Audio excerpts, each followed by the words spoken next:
Namaskar, Sarni. Namaskar, Sarni. As we're bringing to you the experiential session for Kashmir Shaivism. Vijay Ji is our leader for this session, as he has led all the other 7 sessions that we have had for the Kashmir Shaivism introduction.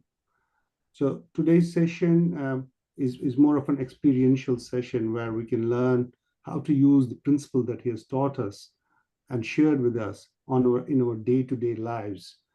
And hopefully, um, please participate in this interactive session. Unmute yourself. I have given everybody the capability to talk, and some people who have just joined, I'm going to give them the capability to talk. And as usual, this is a KOA Heritage Committee initiative. KOA Heritage was developed to make sure that we're able to preserve our Kashmiri Pandit heritage, particularly because we got displaced from our main location. So thank you for joining. Vijayji, please take over. Namaskar, Sarni. I will share my deck. So basically, I want to spend most of my time today on this experiential session. And I expect that it will probably take about 40 minutes, but I will not compromise on the content, and I'll go slow to make sure that we pace ourselves through this. And then also, this is I mean, there were some earlier things that we had left for later, material that we had to skip, and one of the foils was about the state of Kashmir Shaivism in Kashmir today, a foil for that, and then I had a few pictures from Gandarmal Bal and from Borderless World and from Shah Hamdan, and the LOC that were quite compelling.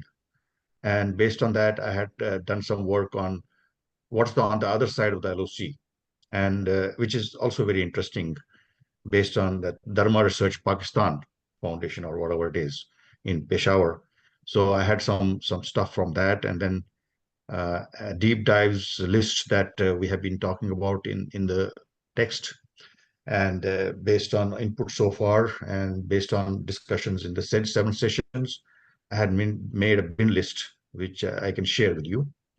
But let's go ahead and start with the experiential session. And by the way, Dilip ji has kept today's format a little different, where everybody is able to uh, participate as panelists. So, you can raise your hand and stop me and ask me questions or be interactive during this session.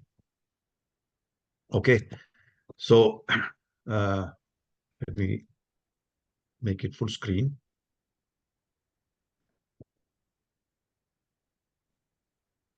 So before I do the experiential session, I want to kind of recap the relevant concepts first that we had discussed earlier. And, maybe people have, it's not basically fresh in your memory. So I wanted to kind of first say this one pager that I had been showing, at various stages of these 7 sessions, the indigenous wisdoms framework in Kashmir Shaivism. All reality is a manifestation of one supreme consciousness, which is also known Shiva. So everything that we experience, everything that we see or do not see actually, is a manifestation of supreme consciousness. And all the pictures and symbols and all that we see are just there to describe its as attributes. That's not who Shiva is. Okay, it's Shiva is incomprehensible to a mind or body, and Shiva is field of all possibilities, and it has Swatantriya Shakti, that means there's freedom, and the Shakti is part of Shiva. It's not independent of Shiva. It's not separate from Shiva, and that free will that you and I have, and we have an ability to choose and do stuff. That really comes from the Shiva in us, because what we are really are Shiva. And the independence is to manifest all possibilities. It's a field of all possibilities, and nothing is limited. And all of these things, all of these concepts are relevant to the world today, our life day to day, every day. Shiva is a non-dual one, with his Shakti of manifestation. So Shakti and Shiva are not different; they're just one, and all of us are that. And that's why this is called non-dual Kashmir Shaivism. It's not two, Advaita. And universe as we see it is a manifestation of Shiva's possibilities in multitude of forms. Without supreme consciousness, there is no manifestation. So there's this Devi Suktam that I have been showing in the past, where it says that everything that we experience, everything, whether it's sleep, hunger, thirst, patience, modesty, whatever we experience, whatever we exhibit, it's all because of supreme consciousness. Us. The moment it leaves us, and we stop breathing, none of these exists. None of these exist. And recognition of this Shiva and Shakti in us as our true self is the supreme, is the yoga, and our recognition of the supreme reality in us, which is called Pratibhignya in Kashmir Shaivism, and that brings us the unfiltered access to field of all possibilities. And normally we don't have that feel. We feel that we don't have that access, and I'll show that in the next page why we don't have that access, why we don't see that supreme reality in us. We also have we have also covered this 5 acts of supreme consciousness, including our ignorance. So the 5 acts are creation, sustenance, and dissolution. Everybody knows about that. People know that, oh, these are the 3 things: creation, sustenance, and dissolution. But the 2 that we mostly don't recognize and we don't appreciate is the acts of obscurance and act of revelation. So obscuring the fact that we are the supreme consciousness causes the ignorance in us, and that causes the suffering. And that's also part of the acts of supreme consciousness. It's not something that is a bad thing. That's by design. Shiva has done this by design to create samsara. And but there is anugrah, and in Kashmiri we say anugrah. That's the blessing that Shiva bestows on us to actually see the supreme consciousness in us, see God in us. Okay, and there are 5 limitations which are called kanchukas and 3 impurities called malas, which obscure us from recognizing our true self. And anugrah is the spontaneous dissolution of these limitations so that we can see our true self. There's a cloud in front of us, and that cloud is limitations, the kanchukas and the malas. And anugrah is when these impurities and these limitations are dissolved. Dissolved is the word. They're not removed, they're dissolved. So we'll talk a little bit more about that before we go into the experiential session. Kashmir Shaivism offers sophisticated models like 36 tattvas and the means, that is upayas, like the Shakti upaya and Ana upaya and all that, to understand and help dissolve these limitations and impurities so that we can recognize recognize our true self, which is supreme consciousness. The reality as we see it is Maya, and it is real. A lot of these pre-Kashmir Shaivism Indic wisdom basically says it's not real, and but we'll talk a little bit more about how it is real, and so it's a real manifestation of supreme consciousness using its 5 energies, shaktis, that give us the ability to achieve any goal from the field of all possibilities in the real world, which is this whole real world is not mithya, which is unlike earlier Indic wisdom. It's not mithya, it is real. And treating this as that reality and treating that's a different paradigm from the earlier Indic wisdom. And that paradigm helps us to really live in this world and achieve things. Okay, that's what we are trying to do. So, so the uniqueness of Kashmir Shaivism versus mainstream Hinduism, even though Kashmir Shaivism is founded on Advaita Vedanta and Vedic wisdom, the foundation is the same. They are both non-dual philosophies. Advaita Vedanta is Advaita, which is non-dual, and it gives primacy to universal consciousness, which we call Chit in Kashmir Shaivism and Brahman in Advaita Vedanta. And Kashmir Shaivism reached its pinnacle in the 11th century, much later after the Advaita Vedanta, which was like much more, like maybe more in the 8th century time frame. And it all evolved from Vedas. So basically, this is not very different, but it's just Tantra that was added to this, the agamic or native wisdom that evolved in the forests and villages and all. That's what was embedded on top of the Vedic wisdom, and that's what came out of as Kashmir Shaivism. It's an integration of the two. So it's not different, but it's just evolved version of it. But in Kashmir Shaivism, all things and feelings in the phenomenal world, Shakti, are experienced in consciousness. And living as a householder, one can meditate on experiences, the boga. We experience and we enjoy the world as a householder. Not we don't become ascetics. We are actually living in the world and experiencing things, and that experience is a vehicle for our yoga and our recognition of true universal nature in us. And because of that true universal nature, we also recognize and acquire infinite potential. So this idea is different from the Vedantic idea that one has to kind of give up this world because it's a mithya, and live in the forests and become a monk, and only then we can become then we can achieve that yoga. And this is actually very appealing to people, youth today. One can be a believer and at the same time be a householder and live in the world while being a self-empowered worker, a scientist, a technologist, a machinist, an administrator, or an artist, whatever we are, living in this world, not treating it as a mithya and not being an ascetic, actually contributing towards the world. And the advanced yogic techniques that were refined from the 1st and the 11th century to the 11th century, they help the seekers to get into samadhi. So that, and it's like inner engineering these days, like uh, this Sadhguru's inner engineering.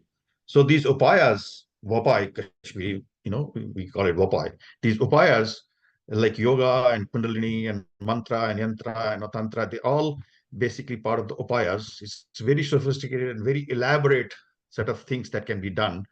And the reason why it's so elaborate and so upayas, set of upayas, is because every person is different. And what works for one may not work for the others. So uh, we have to go through these upayas and this process. And sometimes it can be easy, sometimes it can be difficult, sometimes it can be spontaneous without doing any work. It can, anugrah, it can happen. But anyway, these techniques are available. And a lot of people spend a lot of time doing this and still don't get anywhere. And a lot of people just get it without doing anything, but the trick is to do everything with meditation. That's the trick. So it's not important for people to do puja and do meditation for hours long and all that stuff. What is important is to meditate in real life, in whatever we are doing. So the other thing that was very unique in this Kashmir Shaivism versus mainstream Hinduism, which had actually, the decline of mainstream Hinduism in the, earlier centuries, like second, third, fourth century, where Buddhism came up and became the dominant kind of theme, was because the inclusion was not there. People were, you know, uh, people were kind of shunned. Lots of classes were created, and some people were shunned. And caste and gender and nationality, there were bars. And in Kashmir Shaivism, there was no such bar. In fact, Shaivism is known as a Shakta tradition with centrality of Shakti, the supreme feminine. So inclusion was a big thing in Kashmir Shaivism. So this is a few things that I wanted to kind of say, that uniqueness of Kashmir Shaivism was that we can live in the world, and we have all these we have all these set of upayas, and some of it will resonate with one, and some of it will resonate with other. Vijnana Bhairava is one of the earlier uh, uh, scriptures from Kashmir Shaivism. It has got 112 sutras, and those 112 sutras are 112 means of achieving union with the supreme consciousness. So what works for one may not work for others. So that's what I want to emphasize. And so this is another important slide. So Shakti, which is the aspect of Shiva Shakti, which causes the manifestation, is the dynamic energy of Shiva, which manifests in infinite ways, but has five main aspects. So what are these five main aspects? The Chit Shakti, power to draw anything from the field of all possibilities, supreme consciousness. And Ananda Shakti, power of freedom to pick from the field of all possibilities. This is the freedom or independence or swatantriya. Icha Shakti, power of will, Icha, to pick from the field of possibilities. This Icha is a very important aspect, and I'll talk next paragraph. I'll talk about the Icha Shakti in particular. Uh, and uh, uh, and at this supreme level, the Ananda Shakti, Icha Shakti, Jnana Shakti in purest form. Uh, this is basically without selfish motive. There are no selfish motives here. Jnana Shakti, power of knowledge and constant seeking of knowledge without arrogance of the knowledge. The self that, I know this. I'm the best nuclear scientist in the world, or I'm the best artist in the world. Whatever that arrogance is not there. Kriya Shakti, power of creative action without attachment. Without attachment is the keyword. So all of these are the purest ways Shakti expresses itself.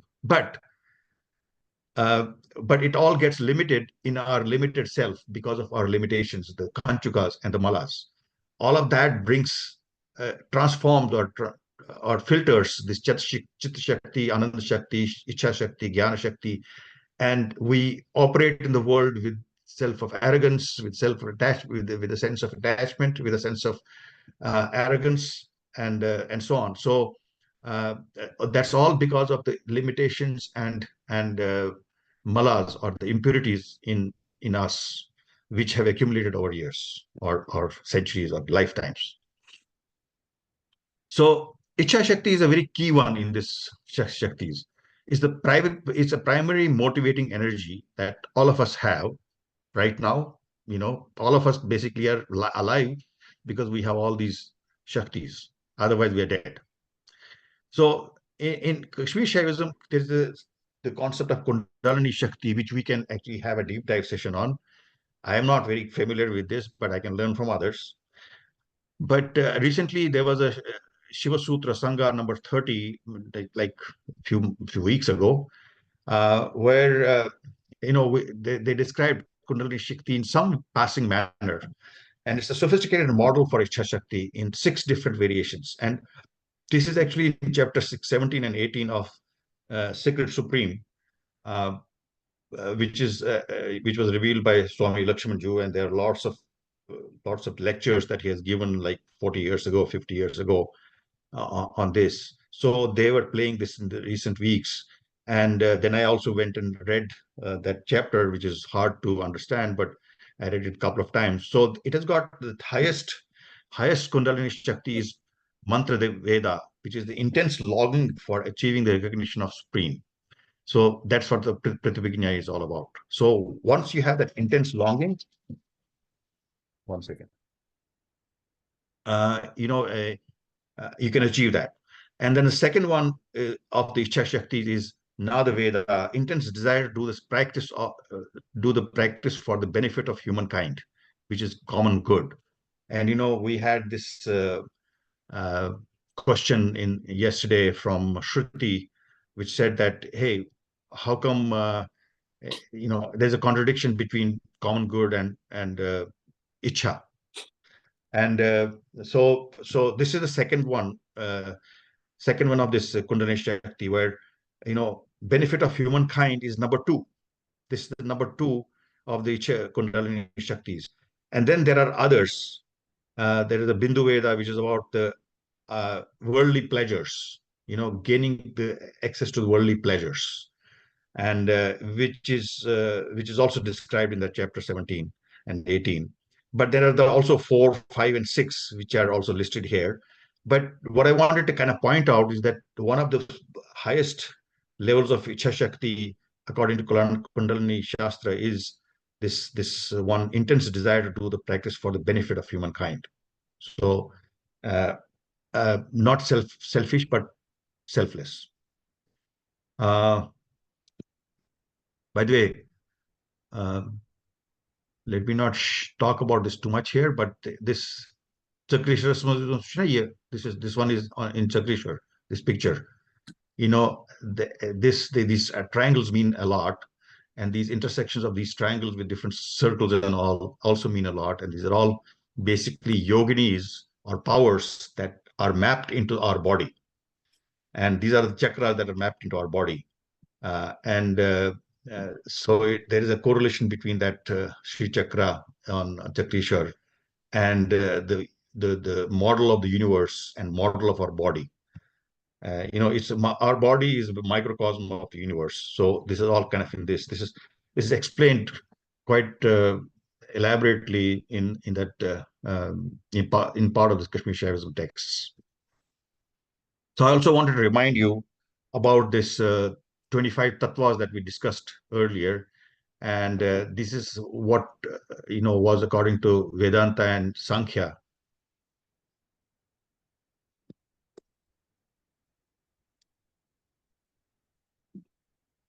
And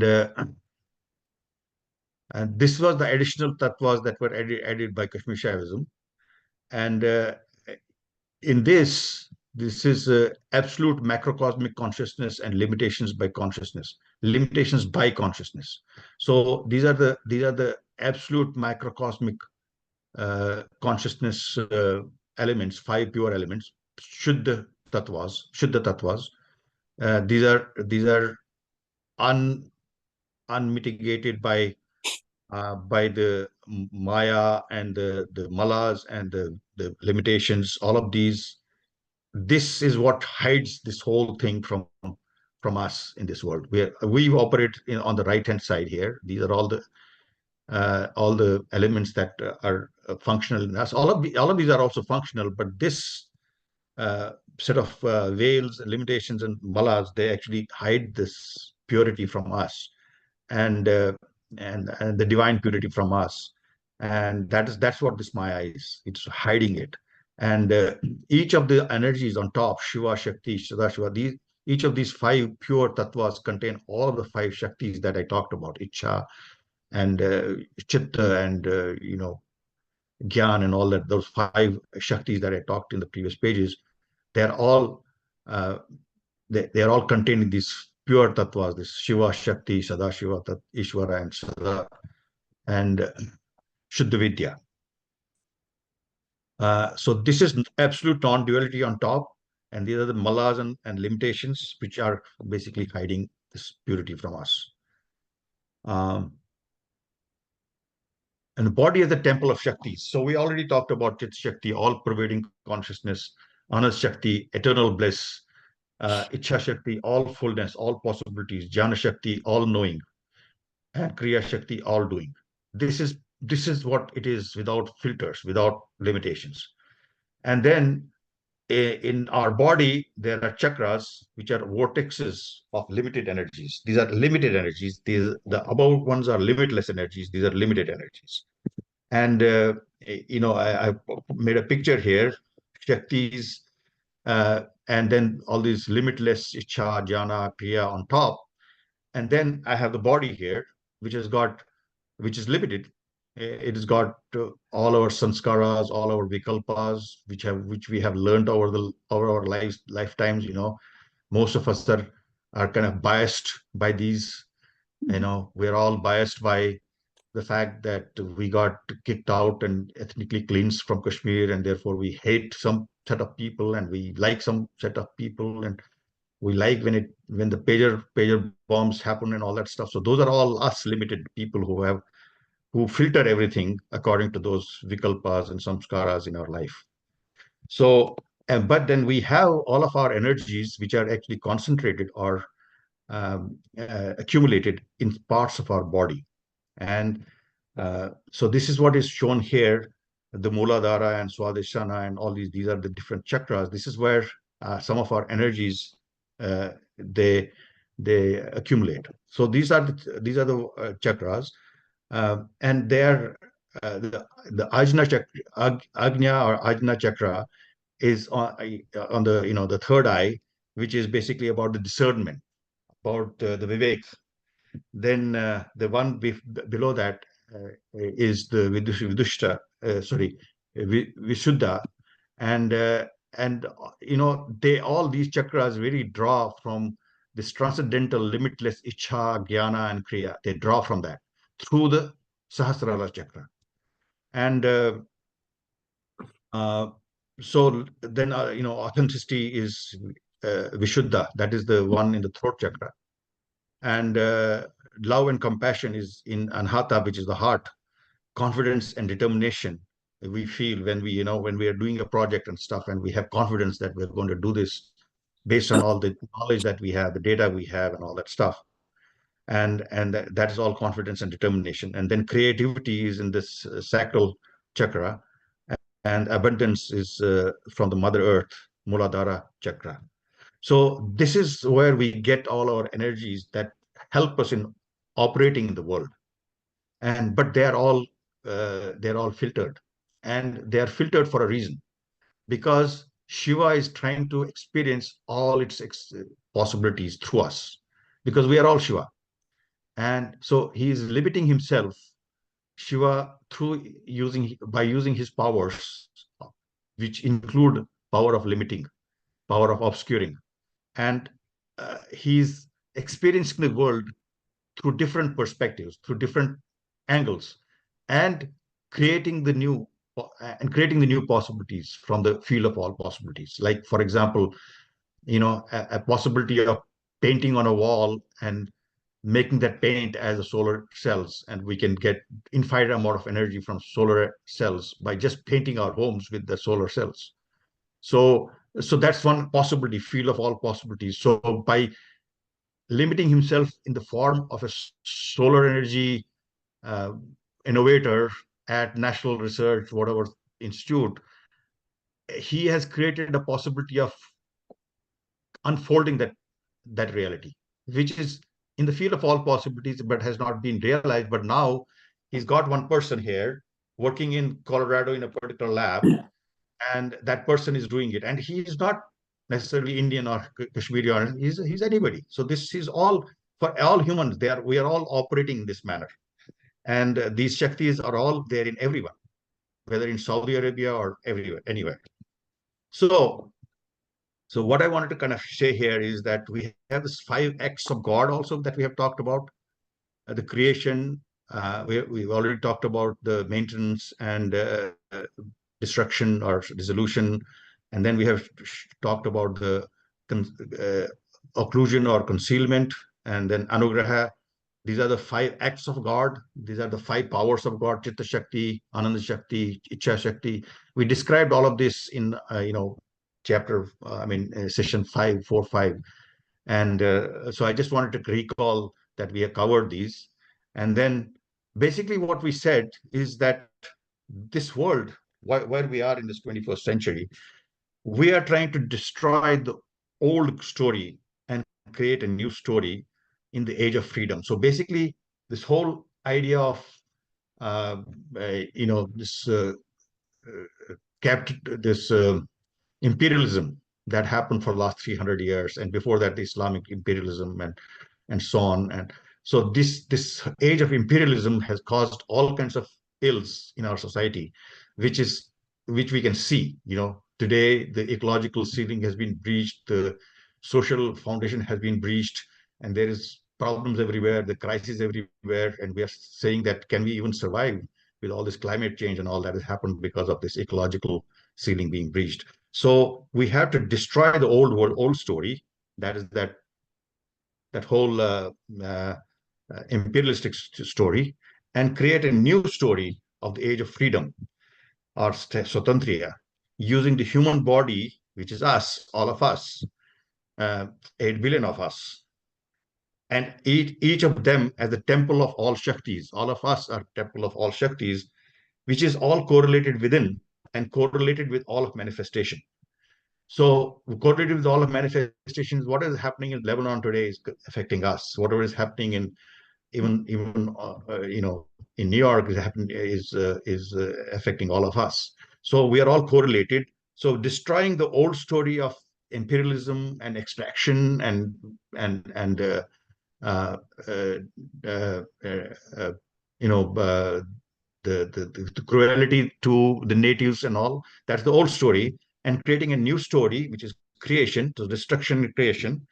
So these arrows are basically mapped to all these things that we have been talking about as part of Kashmir Shaivism: destruction of the old story, creation of the new stories. And this is all happening in human body, temple of all Shaktis, and which is all correlated within. My brain is correlated with my kidney, and my cell in my kidney is also correlated with my cell in the thyroid. They are all correlated, and then we are all correlated with the rest of the world. And that was the entanglement theory that got 2022 Nobel Prize, that entanglement theory, so which went against the Einstein's theories earlier. Vijay, I They're have not entangled. So some question? Oxygen, my Bhavika GSO's intersect, Bhavika, when you. Yeah, when Yeah. Yeah, you can call me Bhavika actually. I just have a question. I didn't understand. आप जब ये कह रहे हैं कि destruction of the old story and creation of the new story in the age of freedom. Mhm. So is this like an ongoing thing, or is this something that's happening? I mean, It happens at, I believe it happens at some distinct transition periods. We have this whole concept in Indic wisdom. We have this whole concept of Sat Yuga and Dwapar Yuga and Tretya Yuga and Kali Yuga and all. So it happens in some transition periods, and it gains momentum as things become worse, and then there's a need for destruction. And this is at a macro level. This whole process is happening in us every day, every moment. Every cell is getting destroyed, and all the cells in me, 90% or 80% of the cells in me, 1 week later will be completely new cells. So this destruction and creation process is happening in microcosm and macrocosm all the time. But at macrocosm, it's happening at the yuga level, whereas in microcosm, in the cells, it's happening every microseconds. okay. Is that clear? Yes, it is. Thank you. Anything else? I don't have any questions. Maybe. Okay. Libre में रुके जाओ तो वो आज का आप खड़ा. So that's where we are talking about rethinking humanity. We have talked about in these 7 sessions that this whole theme is that 2 years ago we were in the 50th Earth Day, and we were looking at, what's going to happen on the 100th Earth Day, which is 2070, and it was very bleak. There is also one more Vijay, and he has Yes. question. Yes. Answer. Hi, Vijay ji, beautiful talk. I just had a question. Basically, it is comparing Vedanta with Shaivism.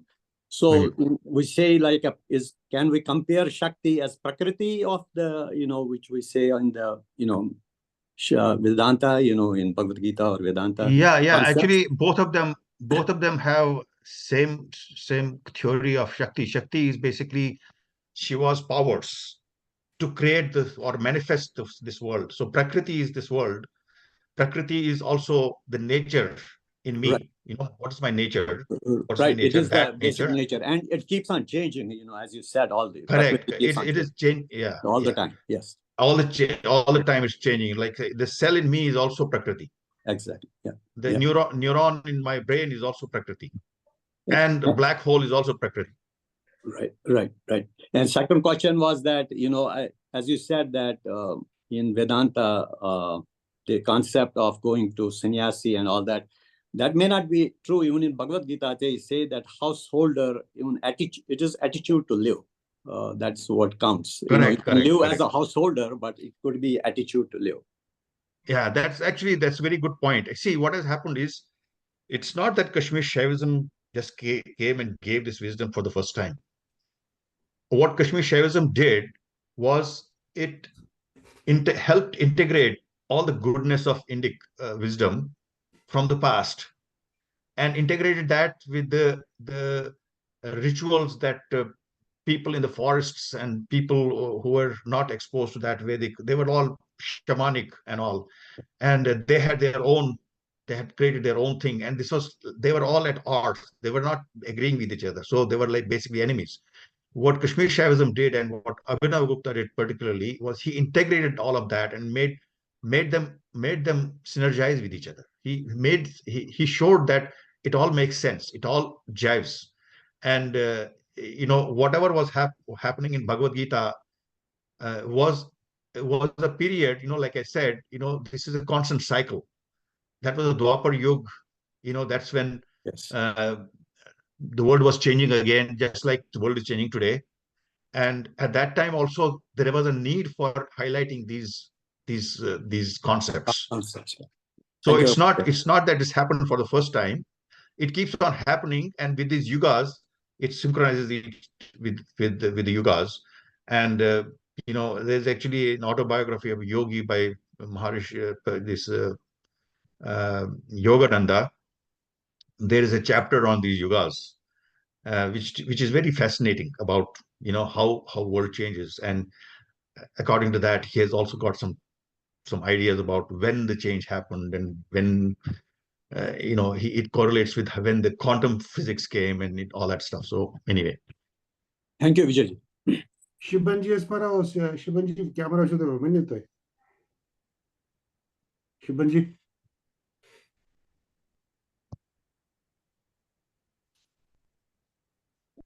Shibanji. you respect much. No, mute inspection. Hello? Yeah. Okay, so I think Let's. is it still Punimara? No, I don't see him being able to speak. So Yeah, he is. okay, I have to finish. So I'll not go through the Shiv Sutra thing that I have put here. But I just maybe I should, because you asked me to go slow. So this Shiv Sutra, the first awakening, number 1.18, this particular sutra, so he talks about this bliss and this the Chit Shakti, Anand Shakti and all. This is bliss for the whole universe. This is the common good. Samadhi is the bliss for the whole universe. So he talks about this, and then I just wanted to say that this is the first awakening in Shiva Sutra. It has got 3 awakenings: first awakening, second awakening, third awakening. Each one of them has got number of sutras. So each one of those sutras, actually, we went through these in the last 1 year or so, and very fascinating how these things work together. Okay, so I wanted to spend a second here. I talked about correlation within and with all of the manifestation. So this tattva map that we have here, where we showed this tattva map, the correlation is there with all of these things. They are all correlated together, and I will show you after this experiential thing that we do. I'll show you that also. Hopefully we'll be able to do all of that. So okay. This picture in the middle is, by the way, where Shiv Sutra was conceived by Vasugupta. This is the rock, Shiva rock, where that was conceived. I just added that picture. So I also want to quickly say about 5 states of existence: waking, dreaming, deep sleep, and samadhi. I wanted to say particularly that Kashmir Shaivism has got this 5th state called Turyatita. Turyatita is not samadhi, but it is samadhi is the highest level in Kashmir Shaivism of yoga and boga. Yoga in boga. Living as a householder, but always in awareness of divine reality. This is the highest state, and that's why householder is the best vehicle for achieving yoga. Achieving yoga through boga. That means by experiencing the world, experiencing everything in the world. the taste and hearing and everything, music, everything. That's the vehicle for achieving yoga. Yes. So realizing our aspirations in our life. So in our life, we all have our careers, we all have work to do, and we all have aspirations and purpose and all in our life. So the theory of creation in Kashmir Shaivism is primary powers enable us to create the universe each of us lives in every moment. Every moment we have all of these powers working, it's every second I'm talking about. Okay. So what I'm saying right now is because I have an intention to convey something to you, and I'm creating the world in which I'm communicating this to you at this moment. And you are also having your own world where you are creating the next moment for you by listening to what I'm trying to say and in trying to internalize it. And in your own way, you're going to internalize it. You're not going to internalize it the way I am kind of expressing it. So that's what the creation is. Your creation has actually happened in a way by absorbing selectively from what I'm saying. And my creation has happened by conveying to you what I'm trying to say and what I'm trying to achieve. So this is how the creation works from second to second. And meditating on what we do in awareness of supreme consciousness every moment gives us the ability, which is also called siddhi, to manifest our will from the field of all possibilities. If we do it in the manner of samadhi and in awareness of supreme consciousness, that's what Turyatita is. And that is the rarest and highest phenomenon that happens. So you and me are not in that state because we are not in that awareness of supreme consciousness all the time, because we are all limited, right? We don't see that supreme consciousness as us. We are limited. But our body and mind is our only instrument to create the universe as per our will, which is actually Shiva's will, because we are Shiva. We are limited form of it because he wanted to limit himself in us, for which our energies, the chakras in our bodies, play specific roles in total harmony with each other. So Mooladhara gives us a sense of abundance and contentment, and money, food, time. It gives us that. It gives us the abundance. It gives us the contentment, and that's the definition of Lakshmi or Shri. Shri in Srinagar is that, or Sri Vidya in South is that Lakshmi. Swadhisthana, these are all the chakras that I'm showing here on the right, on the top.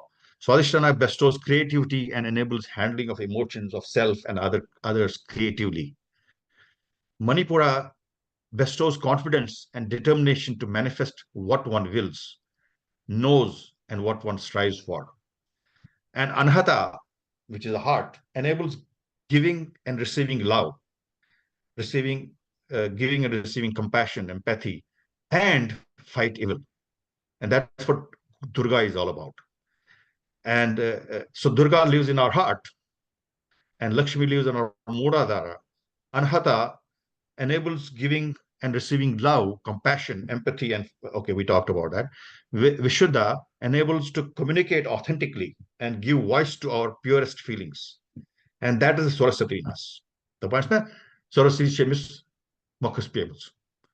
That's the way of expressing ourselves. When I really, my mother used to always say, Modius Saraswati Mokhaspetam, the way he communicates. And Ajna connects with the intuition coming from the powers of will, knowledge, and actions. And that happens at this Ajna level, it draws from the Sahasrara. Okay. And Sahasrara provides spiritual connection to the field of all possibilities, which is supreme consciousness. And Sahasrara is not actually at the crown, it is a few centimeters above the crown. You see, our body has got a halo around it. So some of these chakras are not inside our physical body, they're like outside, like Mooladhara, the Sahasrara is one. So realizing our aspirations in our life is equal to Shiva enjoying bliss of his Swatantriya through his creation. That is us. He's enjoying and learning through us about his field of all possibilities. Somebody invents something and he's enjoying it. oh, I can even paint something and create solar energy from, energy from solar. Okay, quick reminder that, whatever I'm trying to do here, I'm not a guru. I'm far from it. I'm just sharing my perspective as a student of Kashmir Shaivism in light of its relevance to rethinking humanity to tackle the crisis of 21st century. With that, I'll want to um, request you to remember that Turyatita, the highest state that anybody can achieve in Kashmir Shaivism, is living or samadhi in action. Okay, samadhi in action is the highest, purest state. It's above samadhi. Okay, and doing it in householders, uh, you know, uh, activities is the highest. And then yesterday I talked about what is your sankalp. Vijay, just sorry to interrupt here. I just wanted to keep a check on time. I suppose बस ये याद लगने की 2 minutes से road में wine. याद लगने की. So sankalp is aspiration, objective for oneself and for the common good. So, yes, I was listening to the Semicon India 2024, which was inaugurated by the Prime Minister last 10 days back. It says, Sankalpa Nishchati Bhagyam. Resolve decides our destiny. So, Sankalp is something that we have to do. And so, please think about what your Sankalp is in your life, as a person who's committed to your family or committed to your profession or committed to both or committed to society, whatever your sankalp is, and don't be limited. Nothing is impossible. Field of all possibilities. That's where to remember. Nothing is impossible. And it can be innovation, technology, economics. You may be a public health person or nurse or whatever. It can be about chemistry, about finance, about learning, about abundance, about nutrition. It can be anything. Whatever you want to have sankalp. So let's now go through this practice. So remember your sankalp and keep that in your mind. And just 10 times, let's breathe, do some pranayama. And when we say pranayama, pranayama is not simply air. We're not breathing air. We are also being breathed by Shiva and Shakti with all their energies. So energies, every time we breathe in and breathe out, we're exchanging those energies. We are being fueled every time by those energies. So let's do 10 pranayamas. Take a deep breath. Draw the breath not necessarily only from your nose. Draw your breath also from your sahasrara and all the way down through your chakras, down to your Muladhara, and hold it in your heart, and then breathe out. So slowly. I would request people to, if you're comfortable, just turn on your videos. That way we can also see, and maybe, if there is any kind of correction that needs to be done or anything like that, or maybe you can learn from you. Either way can happen. Okay. So if you're comfortable, please go ahead and turn on your video. I try to make everybody a panelist, but some got declined, but it's okay. Yeah, whoever is comfortable can do that. But let's do Bukaro, stop share. Hmm. And so that I can also see. So breathe 10 times.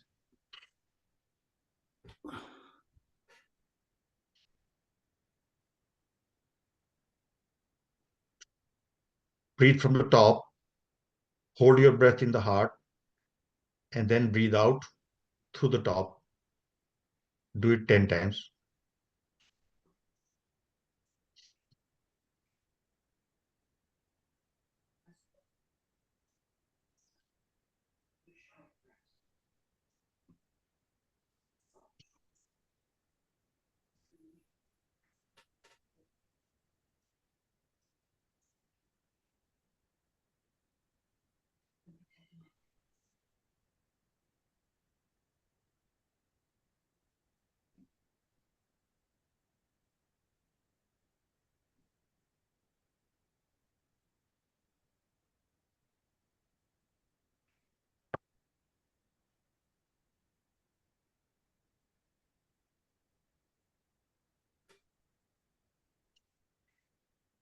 One more. Breathing all the energies in, holding it in your heart, and breathe it out. And again, pause before breathing in again. So we've done the 10 breaths. And now we'll try to recognize, spend a few seconds recognizing the Shakti in us, going upwards, that is going through the chakras. So first is Muladhara from the bottom, upwards, which gives a sense of abundance and contentment. That means it gives us contentment that we have got enough money, enough food, enough time to do what we are trying to do to achieve our sankalp. Swadhisthana, which is the next one, also called sacral chakra, it bestows the creativity and enables handling of emotions of self and others creatively.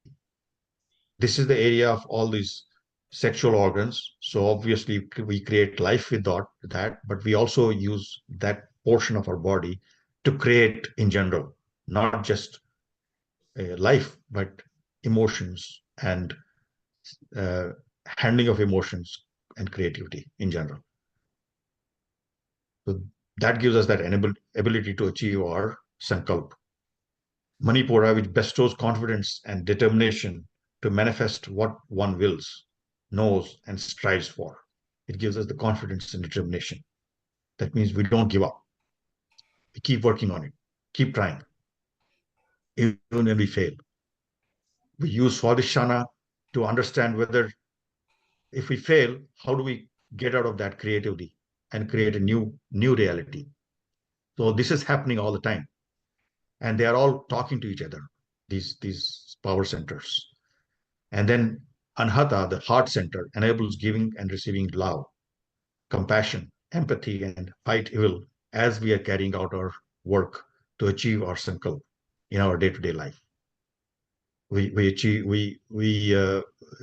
need to express love and compassion and empathy with all our workers and all our team, whether management or below me, all of them. And so this is a very important part of working in our day-to-day life and achieving our purpose. Vishuddha, which is in the throat, it enables us to communicate authentically and gives us voice to our purest feelings. This is where Saraswati resides. And we can communicate what our intention is, whether it's a design of an experiment or a long-term strategy. We can use this Saraswati to authentically communicate with people without tricks and ulterior motives. The next one is Ajna, that is connects with the intuition coming from powers of will, knowledge, and action. This is where the Viveka or the judgment comes. This is the judgment center. And the last one is spiritual connection to the field of all possibilities. That is Shiva in us. All possibilities, supreme consciousness, unfiltered. That's where it's infinite. We can will anything. We can imagine anything. We can have sankalp for anything, and we'll be able to realize it by using all these powers in our body. Now, let us go from the top. Going from the top means drawing from the field of all possibilities from Sahasrara, and this is unfiltered, unbiased, unlimited, and anything is possible. Then whether we like it or not, we put filter on top of that. But once we dissolve our filters, once we dissolve our limitations and malas through our constant practice, meditation, and all that stuff, we are able to draw from that field of all possibilities in unfiltered manner and achieve siddhis and make things happen that otherwise we would not be able to make happen. So if we live in this constant awareness of field of all possibilities, so that we can draw not only from the supreme consciousness, but also utilize all our body chakras, body energies to uh, you know practice love, compassion, authenticity, determination, creativity, abundance, we will be able to kind of do more in our body, and we'll be able to dissolve. As we do things for the common good, we'll be able to dissolve our impurities and limitations because we are doing it for the common good. As I said, Kundalini gets awakened. The second biggest power of Icha that awakens Kundalini is when we do things for the common good, not for selfish purposes. The old story is selfishness. The whole imperialism was all about selfishness. They were all drawing upon the resources from the people. They were exploiting humankind all over in Africa and India and Asia and everywhere. And the story is to change, where we do it for the common good. That's the only way to really realize a positive outcome from our endeavor in the next 50 years. So, okay, so actually this was it. After that, I was going to go to the other things. Yeah. So let me go back and share. At this time, do you have any questions or? So I just wanted to take a minute and ask people, what did you feel about this experiential session? I personally felt really good. As Vijayji was sharing some of these concepts and of Saraswati and Shimoka's bed, I actually felt it to some extent, today. I was feeling that power in me as it focused on it, that what you can accomplish if you believe in such things, and how you're liberated to some extent. I had a moment of that feeling today, as we were explaining. Ishaji, please go ahead. Hello. Yeah, I just wanted to second what you were saying. I really enjoyed the experiential session, and I hope we can have more of these where we get to interact with everyone and practice some of the theories that we've been learning. Another point or question that I wanted to bring up, and I think someone mentioned this in the WhatsApp group too, where they asked how do you differentiate between desire versus something that is selfless, because desire itself isn't selfless. And I think one of the examples that was given in the reply to that question was that if you're a medical practitioner, you're helping people, and that is selfless. But in a way, it's still, at least for someone like me, even when I think I'm doing something selfless, it still feeds my ego indirectly, because it makes me view myself as a good person, or that I'm doing something without expecting anything in return. So I wanted to ask, is there a framework for this in Kashmir Shaivism where you can completely discern between desire versus selflessness, and where that selfless act doesn't feed into your ego at all? Yeah, actually, this is an evolution process, and Kashmir Shaivism, the means or the vapais, they are the practices that one uses to dissolve this limitation.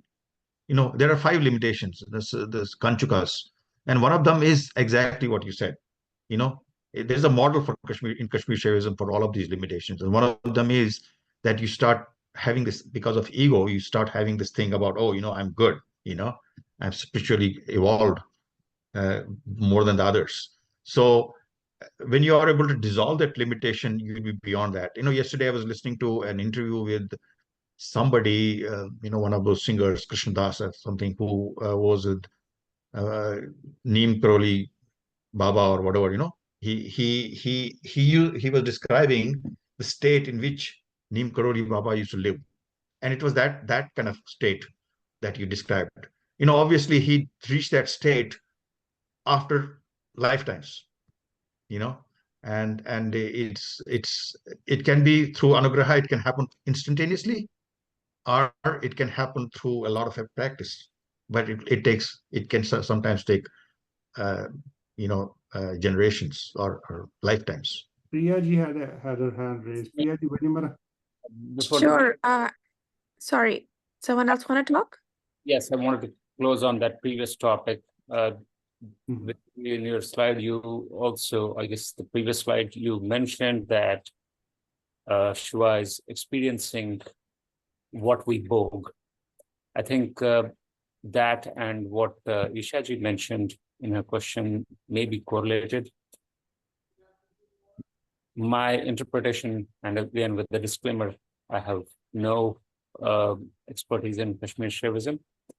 My interpretation of this is that the point is about not we enjoying it, it's not our senses enjoying it, not giving ourselves the permission to indulge in our senses in those, but to offer them to Shiva as a form of our gratitude of sacrifice and Sacrifice. right. And Sacrifice. Yagnasma Satrama Swaha. exactly. That is exactly what dissolving is that. Dissolving your karmas is like Swaha karma. Exactly. And to Ishaji's question, I think we have to focus on the intention. The intention, if it is about doing good for the masses, if you will, or more on the spiritual path for Shiva, we're offering this, or as Vijay said, sacrificing it for Shiva. That intention is what counts. That is what we are aiming for. Hope that clarifies. That's very good. Thank you, Ashwini-ji, for articulating it with that precision. Okay. Thank you. Thank you for Can those I, answers. can I say something, please? Yeah, I think we yes, Awkward. yes, but I think Priyaji was saying Oh, something. sorry. She got interrupted. So please just have patience there. Priyaji, go ahead. Oh, no problem. I just wanted to say that I really loved the experiential session today, and I wish that we had done this sooner. I think this is the heart of the matter that we discussed today, and a lot of the other stuff that was discussed earlier was relevant, but not really Kashmir Shaivism. So I really felt good about today's session. I just wanted to second that. Thank Please, you. Kunti, you. can talk. Yeah, I Yes. just wanted to say, there was a question that between the desire and selfless. And what I have learned is that if you think all your talents are for somebody else, they are not your own. Like if somebody is a very good musician, if that keeping that concept that whatever talent you are, you're a good musician because you need people to hear it. Otherwise, you're not a good musician. That dissolves automatically your ego. That whatever, if you're a doctor, if you don't have patients, you cannot be a good doctor. So when you think about that whatever you're doing is for somebody, then automatically the ego kind of dissolves there. Yeah, that's actually good clarification. It also tells me that, when you do that, you're dissolving your limitation and you're getting closer to the abundance, the Lakshmi or Shri in you. Right. Because you become a good doctor, you become a good musician, and you have potential of earning more, and you are not limited by money or time or energy or anything. You have abundance of everything because you're doing it for others. Right. So you think that you're doing it for others. I mean, doing it for yourself will help you amass more faster and stuff, but actually it's the other way around. When you do it for others, you automatically become full with abundance. True. Yeah. That's right. So Vijayji, based on the feedback that we received today about everybody appreciating the experiential sessions, I think I want to suggest that we should do more of these. I think, and I want to hear what you say. I mean, I know we have more to cover, but if we have things to cover, we do that, and then we do experiential session 2, 3, 4, so that these concepts sort of are felt in a way, Right. by working together. Camera. we're talking about sessions going forward, or is this something else we want to accomplish? We could stop the recording. That's the point. Yeah, I think that let's stop the recording. That's a good point for today. But I was just talking about